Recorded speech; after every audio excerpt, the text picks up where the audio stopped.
On a stormy evening, Jack Mercer stood in his penthouse overlooking the Chicago skyline. At 38, he was a name that resonated in architectural circles, a visionary behind eco-friendly skyscrapers that transformed urban landscapes. His latest triumph, the Crescent Tower, had been lauded as a masterpiece of sustainable design. But as rain lashed against the glass and lightning illuminated the sprawling city below, Jack felt none of the satisfaction such a claim should bring. His life was a blueprint of success, precise, calculated, and unyielding.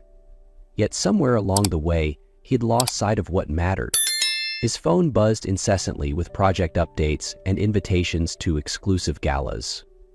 Jack ignored them, his gaze fixed on the city. His thoughts drifted, unbidden, to Elena, the woman who had walked out of his life 2 years ago. She had been his anchor, a contrast to his relentless ambition, her laughter and warmth a reminder of a world beyond deadlines and designs. And now, with the storm raging both outside and within, Jack stood alone, haunted by what he couldn't reclaim. As thunder rolled across the city, he had no idea that his meticulously ordered world was about to be upended by an unexpected visitor. Jack's brooding was interrupted by the intercom crackling to life. "Mr. Mercer?" The voice of the building security guard carried an unusual tension. "You need to come down to the lobby. There's something you need to see." Jack hesitated, surprised by the urgency in the guard's voice. In all his years living in the luxury high-rise, there had never been an issue that required his immediate attention. "What is it?" Jack asked. "I think you should see it for yourself, sir," the guard replied, his tone cautious. Reluctantly, Jack threw on his coat and took the elevator down. The ride felt interminably slow, the storm's fury visible through the glass walls as the city lights blurred past. When the doors finally opened to the marble-floored lobby, Jack spotted a small bundle placed just inside the revolving doors. "It's a baby," the guard said, his face pale. "We found her about 10 minutes ago." Jack stepped closer, his heart racing as he heard the muffled sound of crying. Kneeling down, he gently pulled back the edges of a soft yellow blanket to reveal a baby girl with wide, tearful eyes.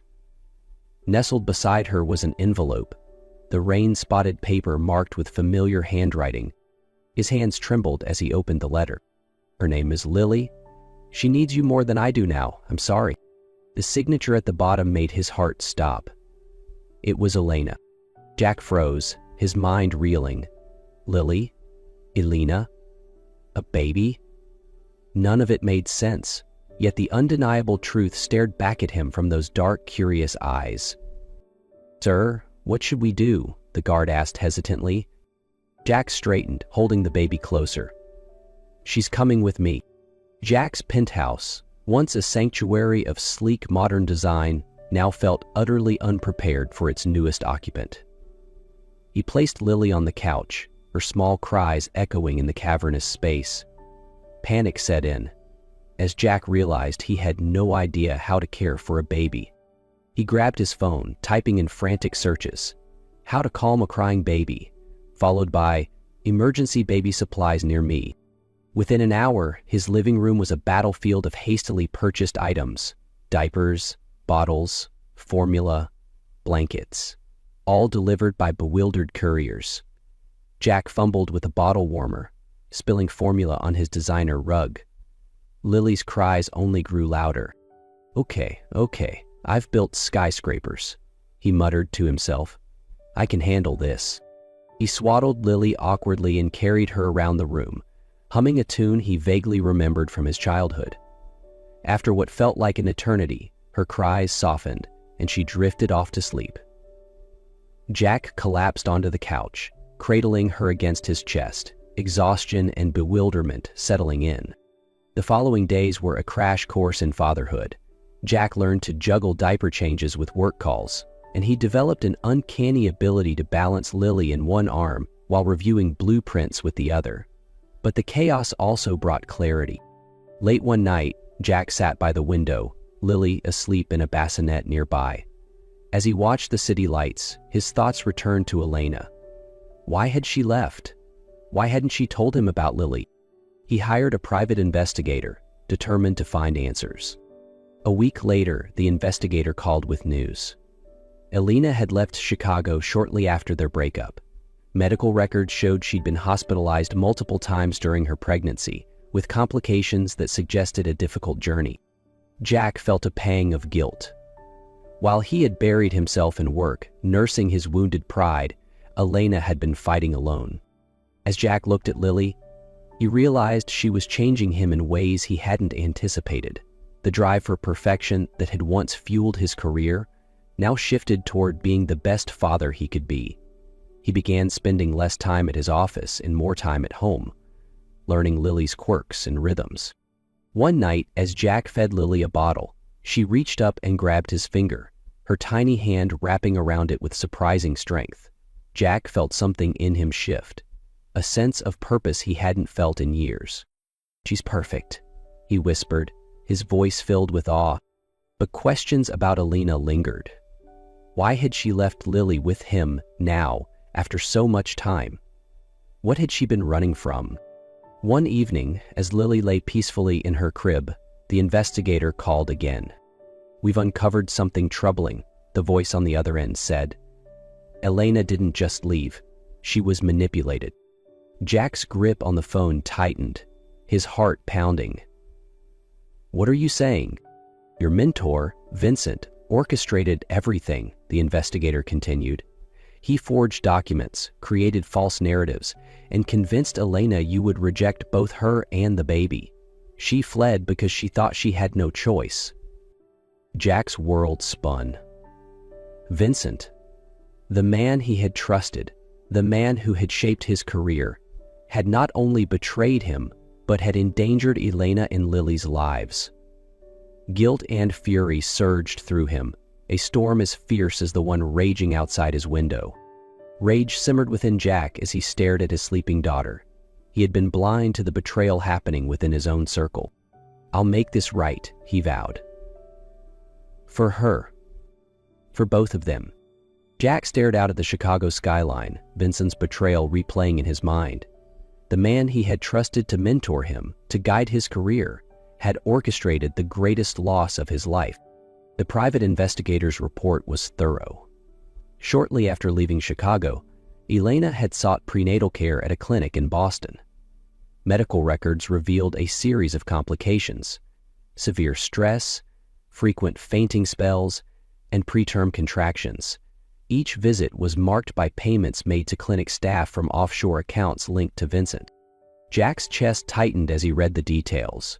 While he had been buried in blueprints and board meetings, Elena had been fighting to keep their child safe, alone and terrified. But why now? Why had she decided to leave Lily with him? The investigator provided an answer. Elena had checked into a small medical center in a coastal town 2 weeks ago, suffering from exhaustion and lingering complications from her pregnancy. Jack's heart sank. She hadn't abandoned Lily. She was too sick to care for her. Jack wasted no time. Within hours, he arranged a private flight to the town where Elena was staying. He left Lily in the care of a trusted pediatric nurse, determined to find the answers he needed and the woman he still couldn't forget. The town was quiet, its streets lined with modest homes and mom-and-pop shops. Jack's car rolled to a stop outside a modest medical center, surrounded by tall pines. Inside, a doctor greeted him with a calm but firm demeanor. "Mr. Mercer, Elena is recovering, but she's fragile. This isn't the time for confrontations." "I just need to see her," Jack insisted. The doctor hesitated before leading him to a private room. Jack's heart pounded as he stepped inside. Elena lay in a hospital bed, her skin pale, dark circles under her eyes. She looked smaller than he remembered, her once vibrant presence dulled by exhaustion. When her eyes met his, they filled with disbelief, and a tear rolled down her cheek before panic set in. "No," she whispered, her voice shaking. "You shouldn't be here. I didn't want you to see me like this." "Elena," Jack said gently, stepping closer. "Stop running. Please." "I had to protect her," she said, tears spilling down her cheeks. "From you. From him." Jack knelt beside her bed. Vincent lied to you. He manipulated you into thinking I wouldn't want Lily, that I'd see her as a burden. But he was wrong, Elena. I want her. I want both of you. Elena stared at him, her expression a mix of disbelief and longing. You don't understand. He made me believe. I know, Jack interrupted, his voice thick with emotion. And I'll fix it, whatever it takes. Just come back to me. For a moment, silence hung between them, heavy with unspoken words. Then Elena's hand reached out, trembling, to rest on his. Lily, she asked softly. She's safe, Jack assured her, and waiting for you. Jack left the medical center with a renewed sense of purpose. Elena needed time to heal, but Vincent couldn't be allowed to cause more harm. As Jack's car sped toward the city, he reviewed the evidence against his mentor. A damning collection of forged documents, suspicious payments, and communications designed to isolate Elena and manipulate Jack's life. The next morning, Jack walked into the boardroom of Mercer & Co., his firm, where Vincent stood addressing the other executives. The room went silent as Jack entered, a folder of documents under his arm. Well, Jack, Vincent said smoothly, masking his unease. Glad you could join us. We were just discussing the firm's next major project.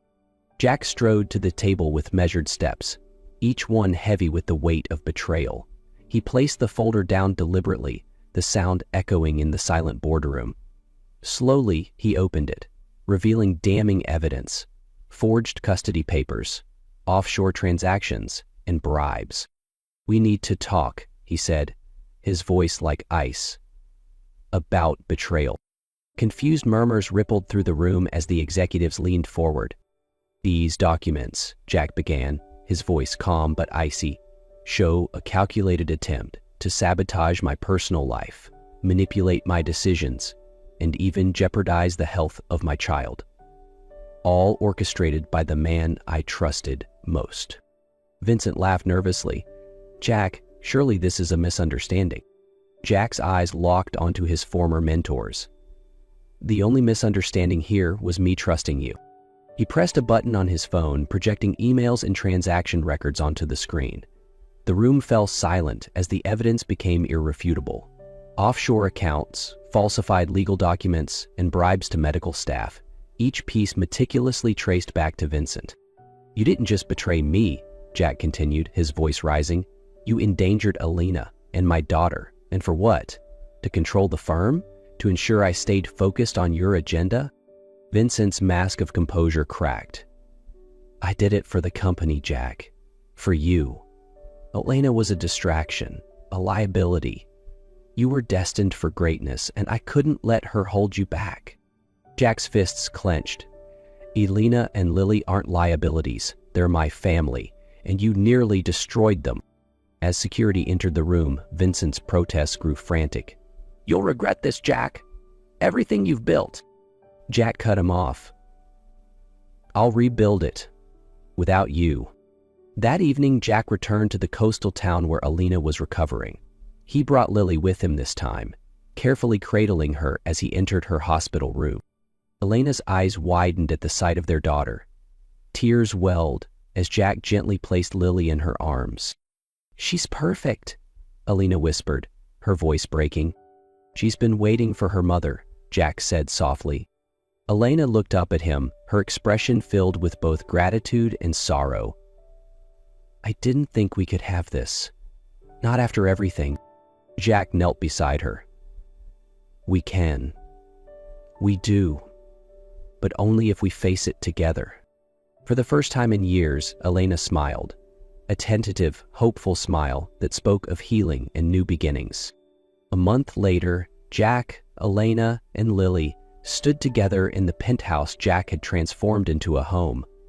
Gone were the cold, minimalist designs of his bachelor life. In their place were warm textures, soft lighting, and a nursery filled with soothing greens and yellows, designed with Lily's comfort in mind. Elena walked slowly through the space, pausing to run her fingers along the edge of the crib. You did all this? She asked, her voice filled with emotion. "I had some help," Jack admitted with a small smile. "But it's not just a house anymore. It's a place for us. A family."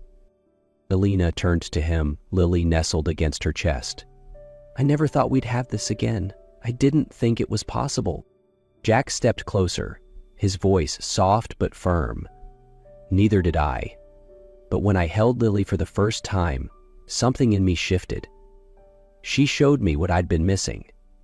What really matters isn't the skyline I built, but the family I almost lost." He reached into his pocket and pulled out a small velvet box. Opening it, he revealed a simple yet elegant ring. "Elena," he began, his voice steady but thick with emotion. "I don't want this just for Lily or because of the past. I want this because I love you, because I want to spend the rest of my life proving that I deserve to be with you. Will you marry me?" Elena's breath hitched as tears filled her eyes. She looked at Lily, then back at Jack. "Yes," she whispered, her voice trembling. "Yes, to all of it." Jack slipped the ring onto her finger, relief and joy flooding him. He leaned down to kiss her, their daughter squirming between them with a soft gurgle of contentment. As the evening light filled the nursery, their future felt full of promise, one built not on ambition, but on love, redemption, and hope. As Jack Mercer's story shows us, success isn't measured by towering skylines or overflowing bank accounts. It's found in the people we love and the courage to fight for them. If you were moved by Jack's journey from ambition to redemption, from loss to love, then make sure to subscribe to our channel. Here we bring you stories that inspire, touch your heart, and remind you of what truly matters. Click subscribe now and turn on notifications to never miss a story that could change the way you see your world. And remember, just like Jack, we all have the power to rewrite our story. Share your thoughts in the comments. What does success mean to you? What would you fight for? Thank you for being a part of our growing community. Together, let's celebrate stories of love, courage, and the strength to overcome life's challenges. See you in next video.